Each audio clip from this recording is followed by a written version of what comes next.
Thank you for joining us today. The event will begin shortly.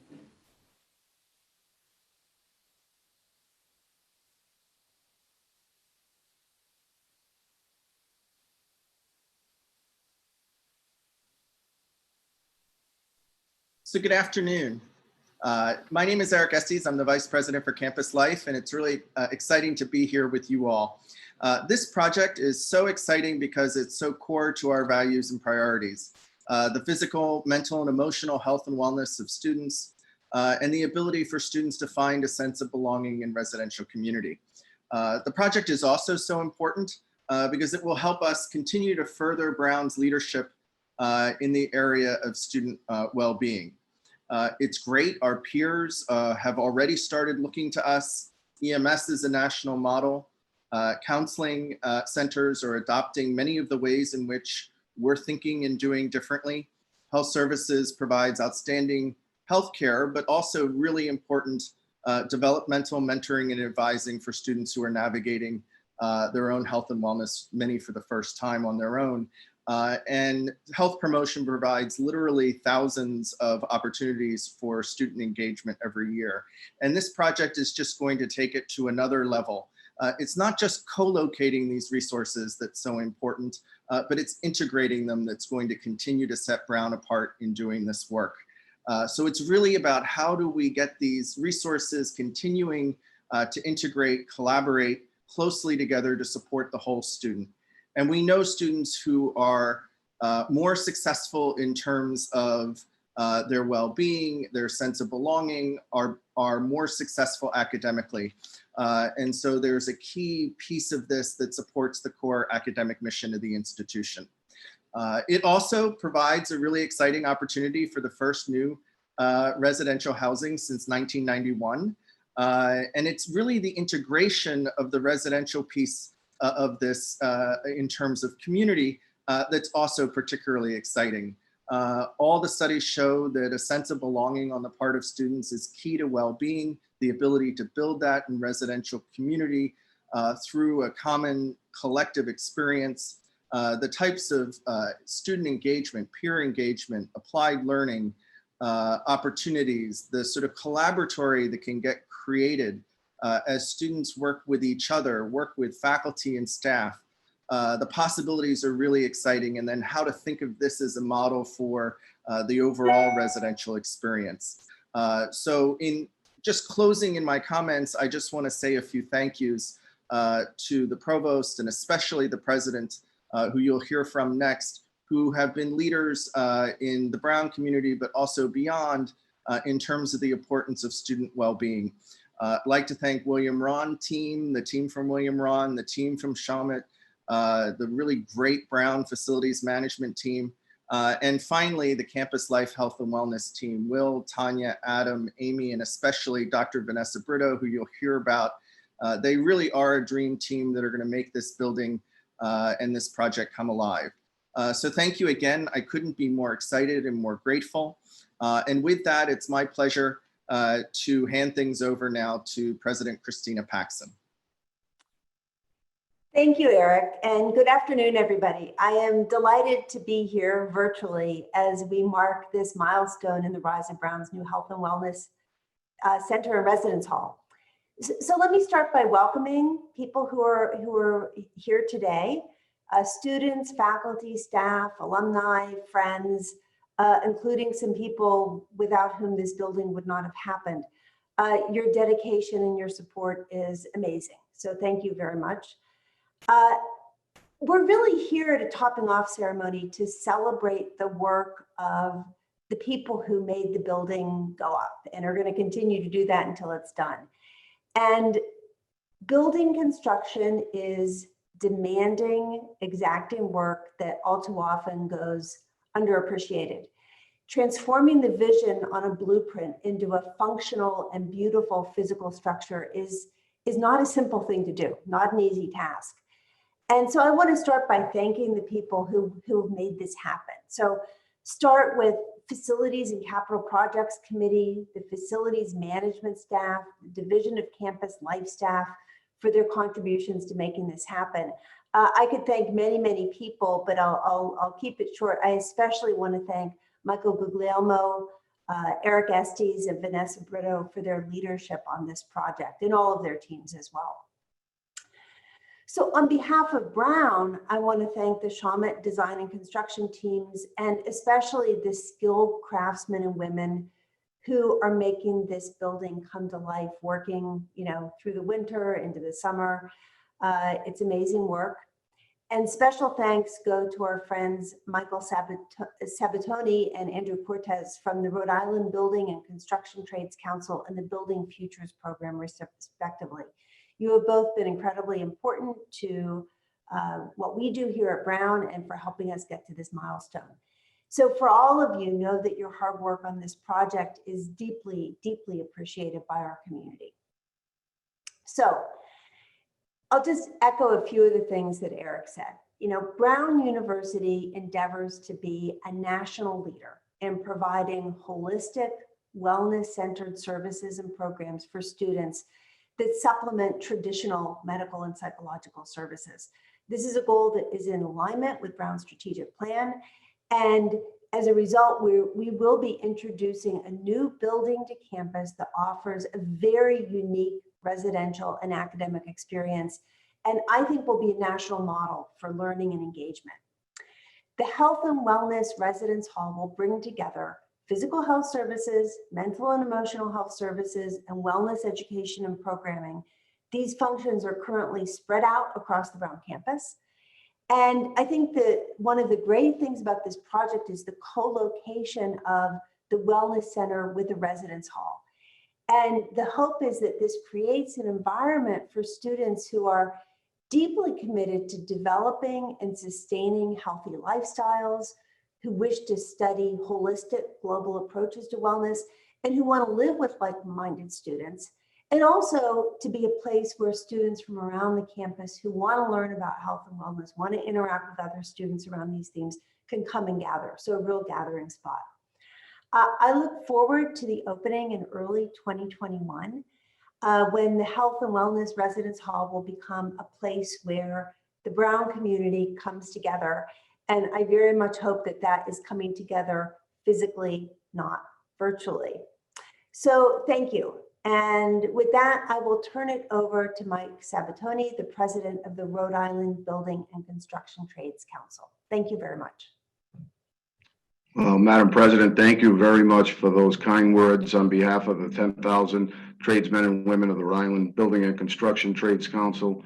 Thank you for your friendship, your leadership, and the vision and courage it takes to continue to have Brown maintain its position as a world-class facility and campus, and us doing our part to make sure that that happens well into the coming decades by constructing facilities such as we're talking about today.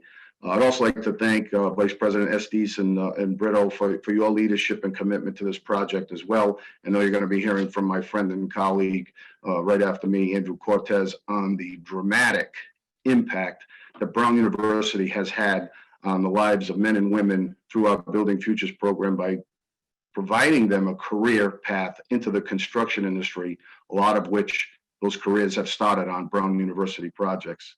We've done more groundbreakings and topping off ceremonies at Brown University than any other private client in the state of Rhode Island in our history with the building trades.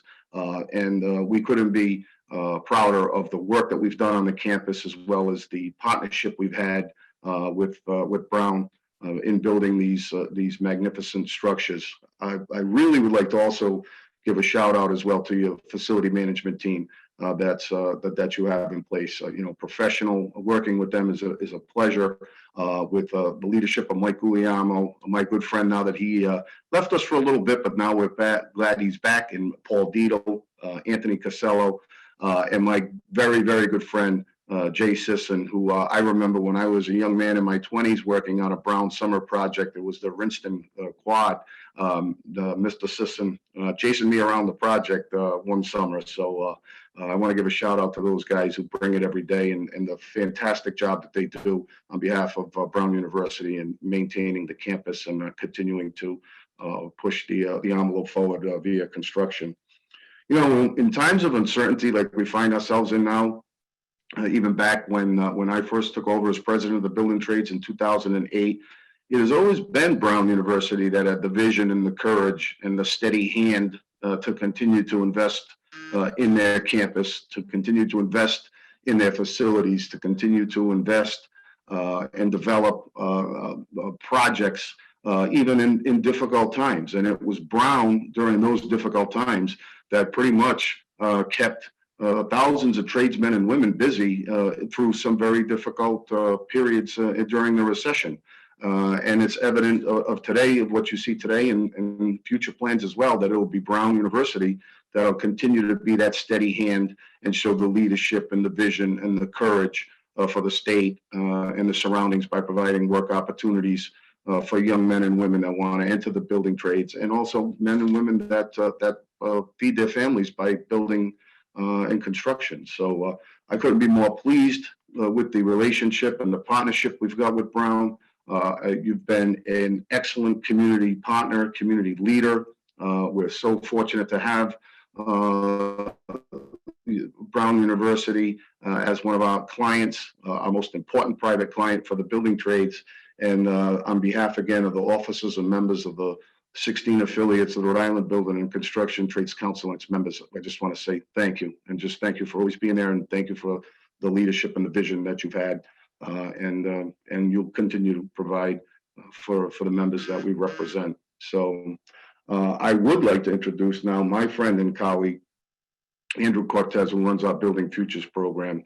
I also would mention that Brown University was the first end construction user to sign on to our Building Futures program because it saw right out of the gate the importance that this program would have changing the lives of young men and women using Brown construction projects as their entryway into the construction industry via apprenticeship.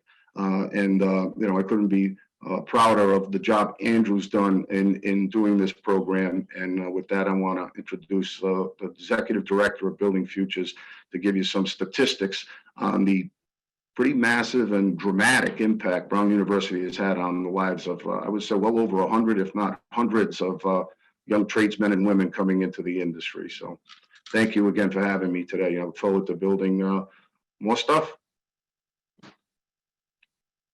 All right, and thank you, Michael. I do appreciate your partnership, and we couldn't have started Building Futures without the building trades. President Paxson, Mr. Estes, I mean, everybody at the Brown Facilities Department. Without your partnership, none of this would be possible from our perspective. So thank you for that. I am Andrew Cortez, and I'm the Executive Director of Building Futures. Creating opportunity through registered apprenticeship is what our mission is. We do that for both employers, and we do it for people. Part of how we do that is by operating a really high quality pre-apprenticeship program for low income people to gain careers in the construction trades to become that next generation of skilled workers. So within that context, it's my honor to say a few brief words because topping off at the Wellness Center at Brown is an important milestone to celebrate. The last structural beam will be placed just mere moments from now. And Brown has really taken an integrated approach to addressing health and wellness that's truly exceptional, with services and programming coming together in one new state-of-the-art building. But that's not really a surprise. Brown University has taken an integrated approach to its construction for more than a decade. As Michael mentioned, in partnership with Building Futures and the Building Trades Council, all major construction projects on campus build careers for diverse residents of Providence through an apprentice utilization program. In partnership with Brown, we began this program back in 2007. Since then, over 300 community residents have gained family-sustaining employment through registered apprenticeship. Over 100 of those graduates have completed a 4 to 5 year apprenticeship program and gained a career for life, becoming a journey worker with a nationally portable credential. Thanks to Brown, our pre-apprenticeship graduates are now our tradespeople, the essential workers of the state, building our private and public infrastructure. There are plumbers, our painters, our carpenters, our electricians, our laborers, our iron workers. Increasingly, there are crew leaders, our superintendents, and our union officials. But most importantly, our graduates are also our neighbors, community and resident leaders who support themselves, their families, and our communities as they pay it forward. All of this is possible because of Brown University providing the start to their exceptionally important careers. For example, Miss Brittany Young, a working mother from Providence who supports her children through employment with Marguerite Concrete on this very project. It wasn't that long ago that Miss Young stood with Governor Raimondo as the 200th graduate of Building Futures, and here she is today, continuing her career in her apprenticeship with Carpenters Local 330. So when we are building Brown, know that it also means that we are building community and building opportunity. Our graduates gain post-secondary education through the Earn and Learn model of registered apprenticeship. These high-quality programs are operated with unions of the Building Trades Council in partnership with signatory contractors. But their opportunity to begin and continue these programs is due to Brown University being intentional, making a commitment, and providing opportunity. And so for that, I thank you. Thank you, Brown University. Thank you to the Building and Construction Trades Council for your continued partnership. Thank you on behalf of our graduates. President Sabatoni, thank you for helping us start Building Futures so many years ago and with your continued leadership on our board of directors. President Paxson, thank you for your leadership. Brown University contributes so much to our great state and its fabric, from the high quality education you provide to students within your walls to ensuring the same opportunity is there for community residents when constructing those walls. So with that, it's really an honor and a privilege to help introduce Dr. Vanessa Brito to close out our program and help us celebrate here today. Thank you. Thank you very much. Greetings to members of the corporation, President Paxson, Provost Locke, colleagues, students, alums, and all members of the Brown University community. Today is a momentous day for Brown, its students, and particularly for all of the professional staff who comprise health and wellness and the health and wellness team. Together, we have all long thought and hoped for the opportunity that we're celebrating today. This beautiful state-of-the-art building will not only bring together in one location critical services that support and care for every enrolled student, it also conveys a powerful message. This building represents Brown's commitment to reimagine what it means for students to benefit from a model of care and support that embraces all of who they are, that integrates their physical and mental health with their social well-being, and will help them explore what it means to learn and build a community that's committed to a healthy lifestyle. Many have heard me say that we can't help but look forward to innovating in this new health and wellness center. There will be the intentional spaces where clinical work will happen, where treatment and healing will be recognizable and easy to quantify. But what is just as important is that we'll all be looking forward to this building being a welcoming place that will be restorative and energizing in ways that may be less tangible, but equally important in helping students reach their academic and personal aspirations. Brown is committed to building on distinction. Our new Health and Wellness Center and Residence Hall will certainly showcase that distinction and will allow us all to build on the strength of Brown's commitment to the health and well-being of all Brown University students. Finally, I too would like to thank President Paxson for your leadership and your vision and taking up the challenge. William Rahn Associates for translating our aspirations and our dreams. Vice President Mike Guglielmo and the Brown Facilities Management Team. It's your hard work that's helping us get this done. Vice President Eric Estes for your leadership and your guidance and your encouragement and support. Shawmut Design and Construction, the construction workers, the craftsmen and women who are using their skills and craftsmanship to make this Health and Wellness Center Residence Hall a reality. We thank you. We thank you all. And now we turn it over to the Beam Topping Off live stream.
Mm-hmm.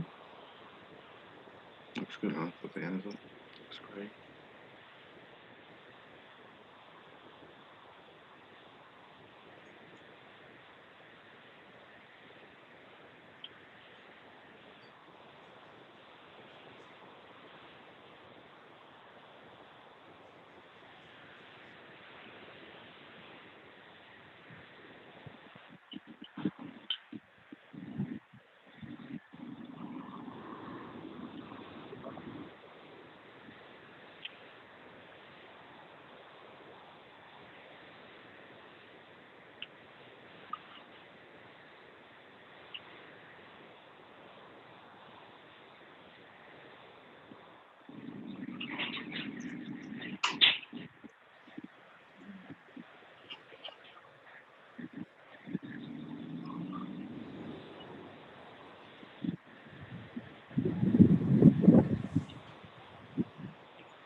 You want to see people?